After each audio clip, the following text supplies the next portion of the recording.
Good morning. This is Abraham Walker again. So let's talk about my schedule. My schedule for today is at 8:30 to 9 role play with Alex. 9 to 11 content creation.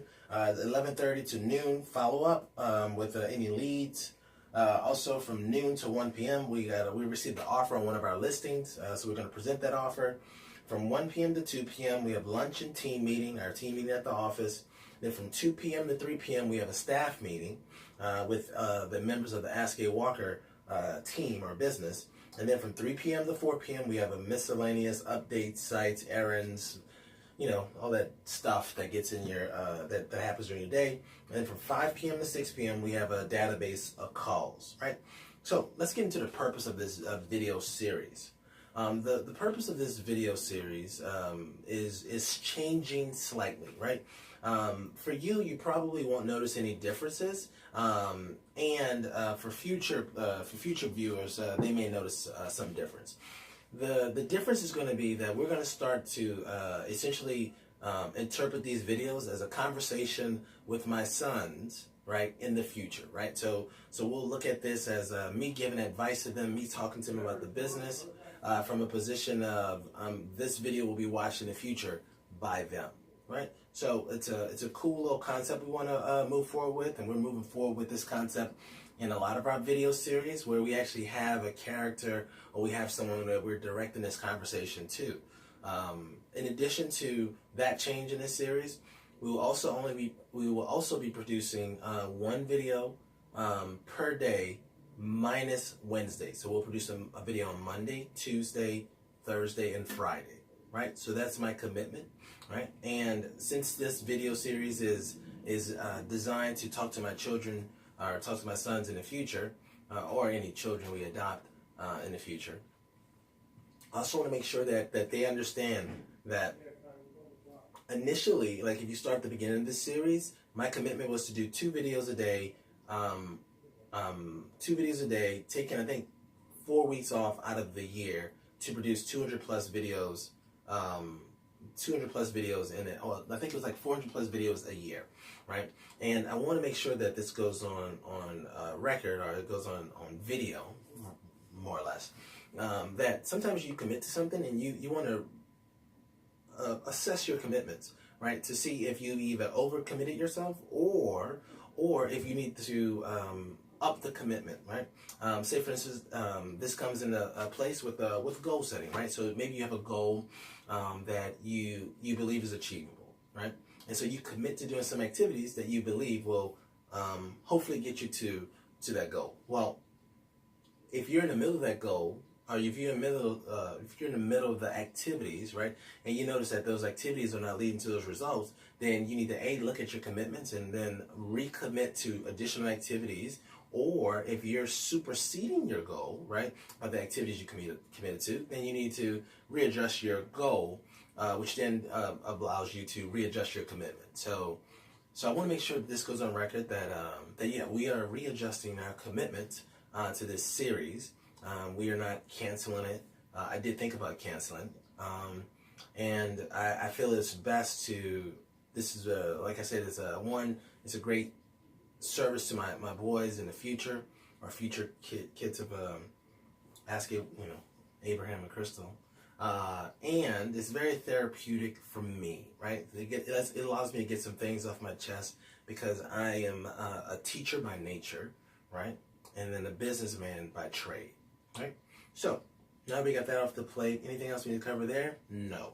Okay, so let's go into today's thought. Right. So we have a club, or a group of us that meet on Fridays, called the Real Estate Homebrew Club. Well, on this past Friday, our session was centered around what are your sources of business, right? What are your sources of business, right? And so this is what we came up for Ask A Walker, right? What are my sources of business, right? So we have a Sphere, SOI, our database, and SOI stands for Sphere of Influence, right? So these are individuals that that know you, and that would either refer your services, use your services, or talk about your services, just unsolicited, right? The next thing we have is we have a farming, right? So this is a geographic farm that we've committed ourselves to being the agent of choice for that particular area. Our geographic farm is the Kingstown area, which we live in, which our kids go to school in. Now, content creation is something that we have not defined as lead generation, and we'll talk about why it's also a part of our lead generation system. Then we have our vendors, allied resources, and then at the bottom of this we have old expireds and withdrawn listings, right? So let's do this. Let's kind of break down what these different sources are, and then we'll talk about like why we're restructuring the Ask A Walker business, right? So just a tweak. So sphere of influence database. So these are individuals, like I explained earlier, that know, like, and trust us, that refer us, that also either talk about our services unsolicited, or when they hear real estate in Northern Virginia, they automatically think of us, right? And so that goes for past clients, friends, co-workers, individuals in organizations that we belong to, and also real estate agents around the country. That when they think of Northern Virginia, or really a lot of my friends and agents think, when they think of the DMV area, I usually get some type of call or I'll get an email, and then I either assist them or I point them in the right direction. Now, farming. Farming is a geographic farm. That's a geographic location that you decided to nurture and kind of build up with as far as like your brand, so you become the agent of choice in that particular area. That particular area for us is the Kingstown area. We already know a lot about it because we already live there, and also our boys go to school there, and a lot of our friends are located in that area. So it makes sense that our farm, also, there's also a lot of people that are in our sphere, right? Does that make sense? Excellent. Now, content creation. This is sort of new for me in that we're defining it as, we're defining it a little bit different. We're not just calling it internet lead generation, because that's what some people, if you look at some of the activities, they'll see that as internet lead generation. So our goal with content creation is really to produce content that is really for multiple segments of our market, right? So this is ways that we communicate things in advance before they're even an issue. So this video right here that I'm producing, that's going on my Facebook page, right? And also we may put it on YouTube. This is early content creation, right? So we have an audience of about 4,500 Facebook friends, and also 700 people that follow me on Facebook. And so those individuals watch these videos that I create, right? So this is content, right? Then that content allows these individuals to see how I work, to see my demeanor, to see my mood, to see how I would handle anyone that they referred to me, to see how I would handle them in a transaction. So you see, this content is actually, this content is affecting multiple pieces of these sources of business, right? Now, the next thing is vendors. So vendors, allied resources, this is something that also services multiple parts of our business, and it's important for us to work with respectable vendors that we can refer to our clients knowing that they're going to take care of them. And we want to start to, our goal is to not start, we've attempted it, we just haven't done it in a systematic, strategic way. We want to help our vendors develop businesses like we develop our businesses ourselves, right? That we want them to have that same level of concern, because we know that when you can start to systematically put these systems in place and these models and these ways of doing business, that then we can actually help them increase their quality of life, right? And if we can enhance their quality of life, and we can also enhance the quality of the business that they, the services that they provide to our clients, then our clients are going to be very pleased with their services, which means that they're going to refer our vendors to people, right? Which is a huge win-win for us. So our goal is to develop our vendors, because those vendors also service our clients, right? Which are also in our sphere, SOI or database, which are also in our farm area, right? Because there are going to be a lot of people in our farm that are going to access for vendor referrals or recommendations. And we choose to be the individuals that know the most about the house in general. So any question you have about the house, we want you to ask us. We want to be that individual for you. Now, the last thing is old, expired, and withdrawn listings. Now, old, expired, and withdrawn listings, these are individuals who have previously been on the market with a real estate agent, and they were unsuccessful at their goal. Their goal was to sell the property. Their contract expired, or they withdrew the contract from the real estate agent, or the contract they had expired. So it exceeded the length of the contract that they agreed to. So we call these individuals. Sometimes we mail these individuals. Sometimes we door knock these individuals to let them know that, hey, I understand that you weren't successful at your goal. We would like to discuss how we help individuals like you sell their properties. So this is a change up in our business model. A lot of my time is spent on this segment of the market, right? This old, expired, and withdrawn listings. I know it doesn't make sense, Abraham. I know it doesn't make sense. That's why we have to make changes, right? This is an enlightening conversation, right? So because we don't get nearly any business from this at this time, right? This is more of like a system that we're building up over time, right? And we spend it's very labor intensive. It's laborious, right? But the sphere provides us with the most return on investment, right?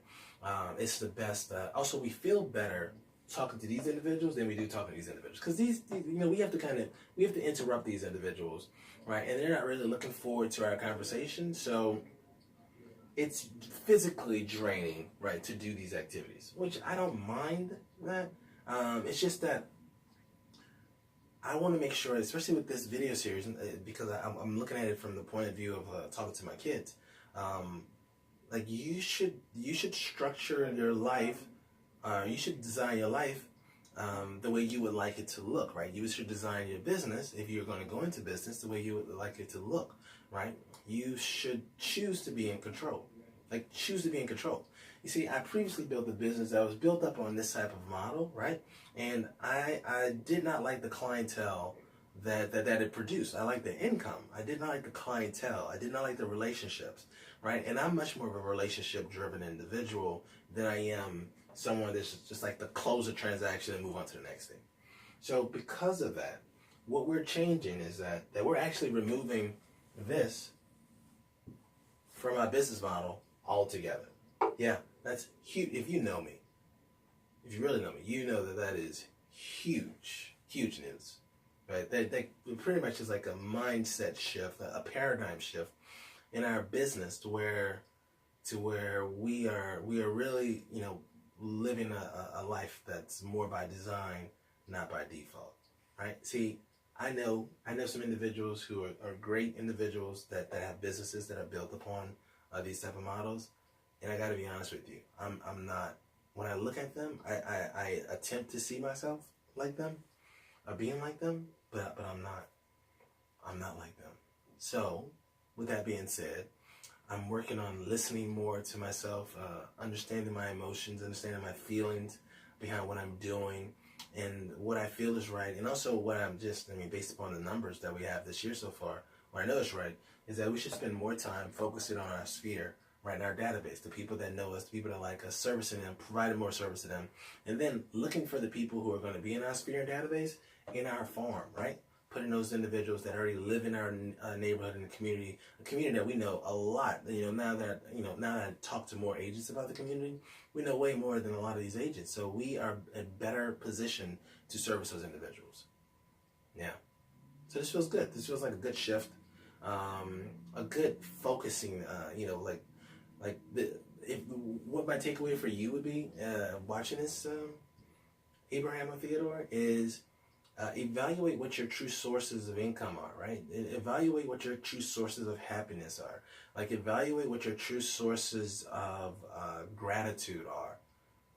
Put those things on a piece of paper, and then see if you can build a life around doing those activities, right? See if you can build a life, right, that you feel comfortable about, that you feel great about going to work every day around that type of business, right? And so instead of being the type of individual that just preaches, right, in hopes that you practice, I am now, practicing what I preach, right? So, my name is Abraham Walker. If you have any referrals for me, please shoot me an email to askawalker.com. You can also call me. Wait, no, as Crystal said, it's askawalker.com. So Abraham at askawalker.com. You can also call me on my cell, 703-539-2053. I've already spoken to maybe like 6 or 7 agents by phone. I've had lunch with 2 agents that have either seen the series, they like what I said, and they would just like to talk to me on a one-on-one basis. That you're more than welcome to do that, because oftentimes people have done that for me. So my goal is to return the favor for them, because I can never pay those individuals back for the time that they gave. So my contribution is to also give my time to other individuals, just like I give this video series. So that's it for today. Have a great day.